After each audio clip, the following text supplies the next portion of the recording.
암호화폐 시장의 조정이 계속되고 있는 가운데 인사를 드리고 있는 크립토마토입니다. 오늘 미국 달러 지수 같은 경우는 약세를, 미국 증시 같은 경우는 일제히 소폭 상승을 하고 있는 가운데 비트코인 같은 경우는 41,196달러, 이더리움은 2,182달러 선에서 거래가 진행이 되고 있습니다. 그리고 미국의 지난달 소비자 물가지수 인플레이션율이 발표가 됐죠.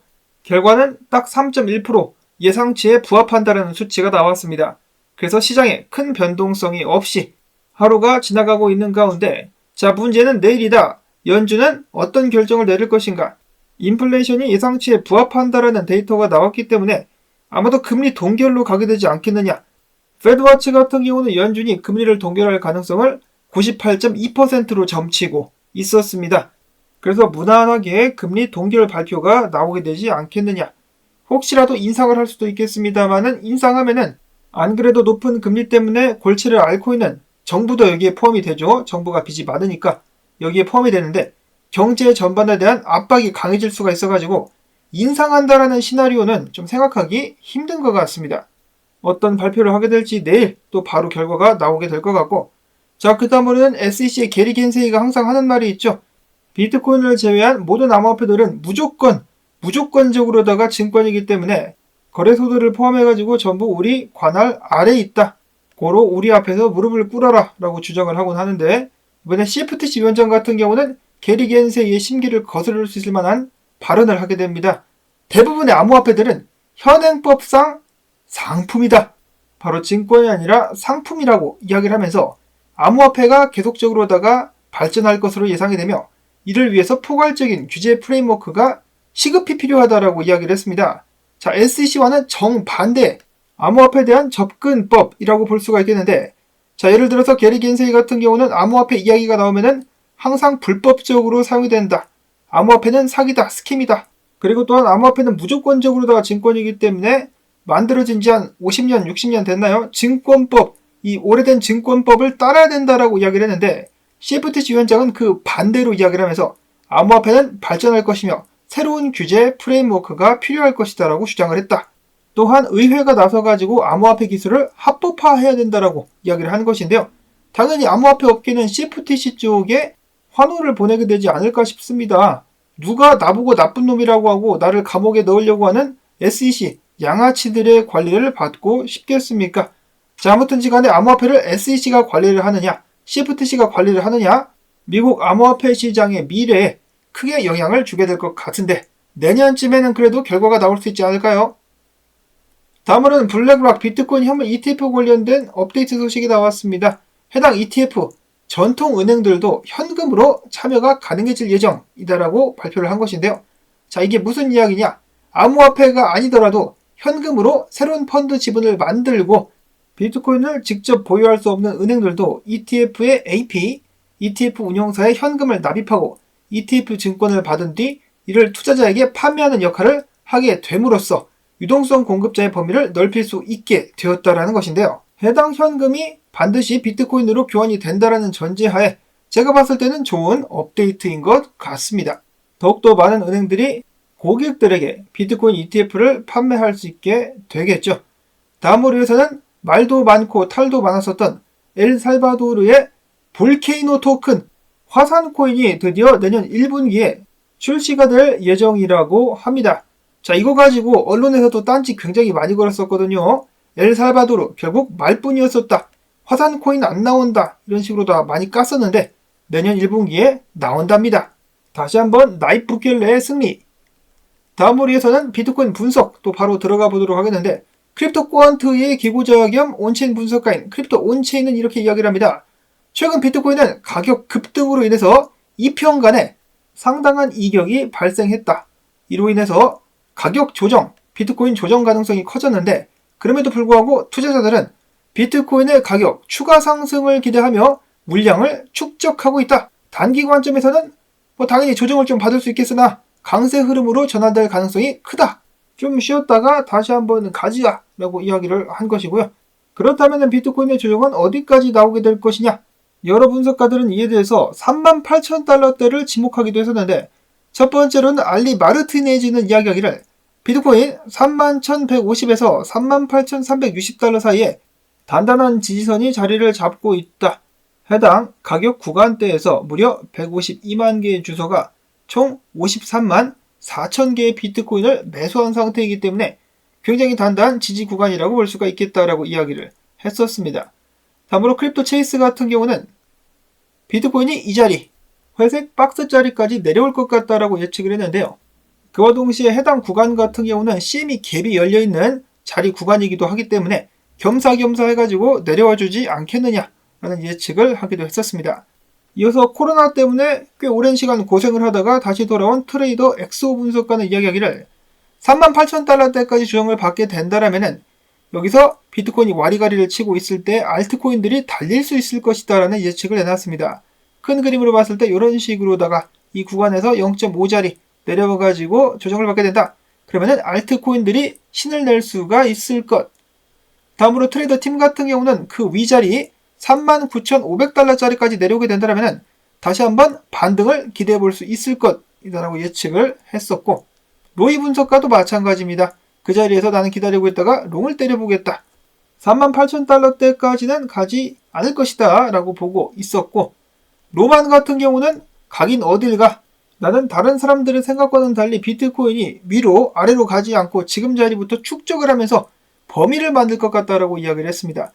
그리고 횡보를 치고 있는 동안에 볼린저 밴드와 같은 지표들이 압착해 오면서 다시 한번 변동성을 준비하게 될 것이다라고 이야기를 했었고, 자, 그 다음으로 가스틸리오 트레이딩 같은 경우는 이런 식으로다가 로만 분석가가 이야기를 한 대로 와리가리를 좀 치겠지만 그래도 상승해가지고 48,000달러를 찍고야 말 것이다라고 이야기를 했었는데, 자, 지금 보시면 분석이 제각각이죠. 그만큼 상황이 지금 어떻게 전개가 되더라도 이상하지 않겠다. 그러면은 뭐 이런 분석들 보나마나 하는 것이 아니겠느냐라고 말씀하실 수도 있겠는데요. 이 중에 비트코인이 어떤 것을 따라가는지를 보고 있다가 맞춰가지고 대응을 하도록 노력을 해야 되겠죠.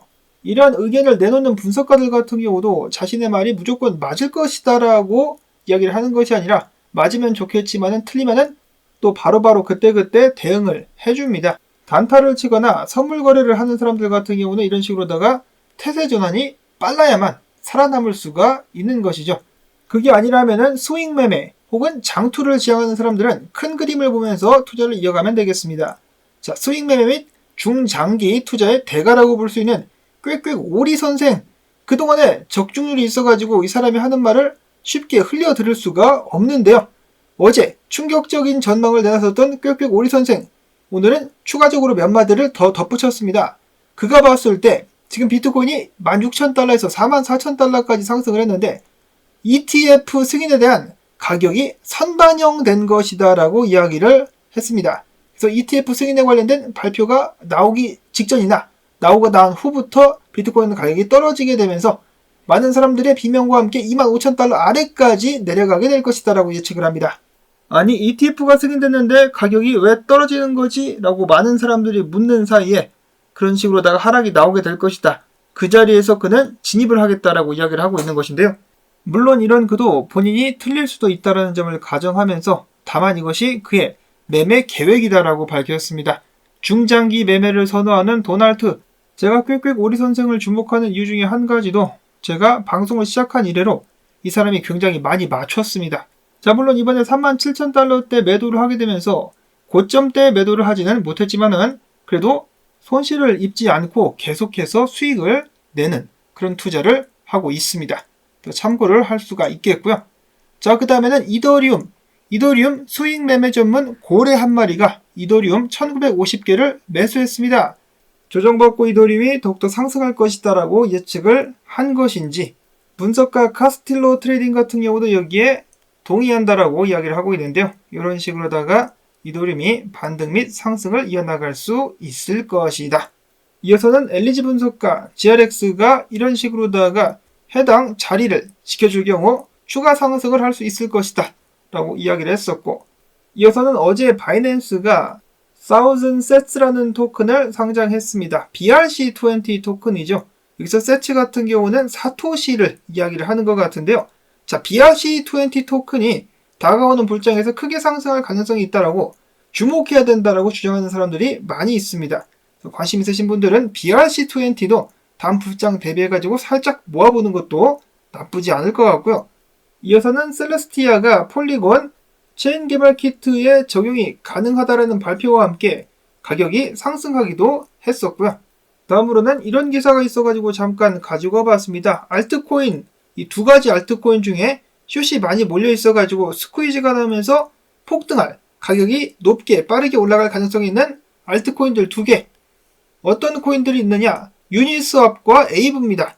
혹은 아베로 불리기도 하죠. 이 두 가지 코인에 숏을 치는 사람들이 많이 있어가지고 스퀴즈가 나오면서 가격이 올라갈 수도 있지 않겠느냐 라는 분석이 있었고요. 근데 만약에 비트코인 떨구면은 같이 떨어지겠죠. 이어서는 솔라나와 함께 가장 많은 사람들이 주목하고 있는 토큰 인젝티브 프로토콜입니다. 온체인상에서 스테이킹된 물량이 늘어감에 따라서 토큰 가치가 10억 달러를 돌파했다라고 하네요. 자, 이번 상승장이 끝났다라고 말씀을 드리는 것은 아니지만은 다음 초대 상승장, 반감기 이후에 발생하게 될 불장에서 솔라나와 함께 인젝티브 프로토콜이 엄청나게 활약을 할 것이라고 기대를 하는 사람들이 많이 있습니다. 만약에 조정이 나오게 된다면 해당 토큰 매수 찬스가 될 수가 있겠죠. 다음으로 해서는 일본의 금융기업이죠. SBI 홀딩스와 사우디아라비아의 아람코가 협력한다는 소식이 나오면서 두 가지 코인들이 주목을 받고 있다고 하는데요. 첫 번째로는 일본 게임 특화 블록체인 프로젝트인 오아시스, 그리고 두 번째로는 일본계 퍼블릭체인 프로젝트인 아스타라고 합니다.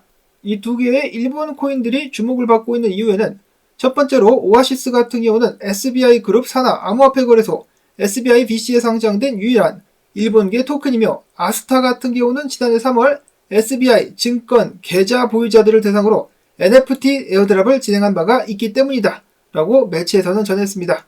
두 가지 토큰. 자, 근데 원래 SBI 하면 끼따오 회장 XRP 매니아인데 리플 XRP에는 스포트라이트가 주어지지 않는 것 같아가지고 좀 안타까워할 사람들이 있을 것 같습니다. 다음으로는 미국으로 송환될 것이라는 소식이 나왔었던 꼰도형이, 그런데 일단 구금이 내년 2월까지 연장될 것이다라는 소식이 나왔습니다. 그럼 미국 간다는 거야, 만다는 거야? 2월달이 지난 후에 법무부 장관이 최종 결정을 하게 될 것이라고 하는데요. 두 달이 좀 넘게 남았는데 그동안에 피똥 쌀 것 같다라는 생각이 드네요. 자, 그러지 말고 한번 영화 한번 찍자. 탈옥 고고싱. 자, 그 다음으로는 빗썸이 위믹스를 재상장했습니다. 이야, 이거 뭐야? 이럴 거면은 닥사 니네들은 상패를 처음에 왜 한 거냐? 자, 그래도 이 소식 위믹스 홀더들에게는 기분 좋은 소식이 될 수가 있겠죠. 자, 그 다음에 마지막으로는 또 황당한 소식이 나왔는데요. 여러분도 아시다시피 도널드 트럼프 같은 경우는 자신의 카드를 만들어가지고 계속해서 팔았었는데, 문제는 이 양반이 계속해서 카드를 찍어냅니다. 1차 카드셋, 2차 카드셋, 이번에는 3차까지 판매를 하겠다라고 발표를 한 것인데요. 자, 이번에는 그가 얼마 전에 재판받을 때 머그샷, 경찰서에서 사진 찍지 않습니까? 이걸 찍었을 때 입었었던 양복을 찢어가지고 카드에 붙여가지고 한정판 스페셜 카드도 판매하겠다라고 이야기를 한 것입니다. 자, 뭐 이런 식으로다가 판매 전략을 세우는 거는 좋겠습니다만, 문제는 1차, 2차 카드 홀딩한 사람들은 가치가 계속해서 떨어진다는 것이 문제가 될 수가 있겠죠. 돈도 많은 양반이 왜 개미들 상대로 장사를 하실까? 암호화폐 NFT를 통해서 돈 맛을 알아버린 트럼프. 과연 내년 대선에 출마할 수 있을 것인지 지켜보도록 하시면서, 나온 정보들이 도움되셨다면 오늘도 토마토에게 일당 좀 주자. 광고 영상 재생 한 편만이라도 마지막까지 틀어주기 및 클릭 부탁을 드립니다. 여러분들의 도움과 함께 운영이 되고 있는 토마토 채널, 다시 한번 감사드린다는 말씀 전하면서 저는 다음에 새로운 소식 가지고 인사를 드리도록 하겠습니다. 안녕히 계십시오.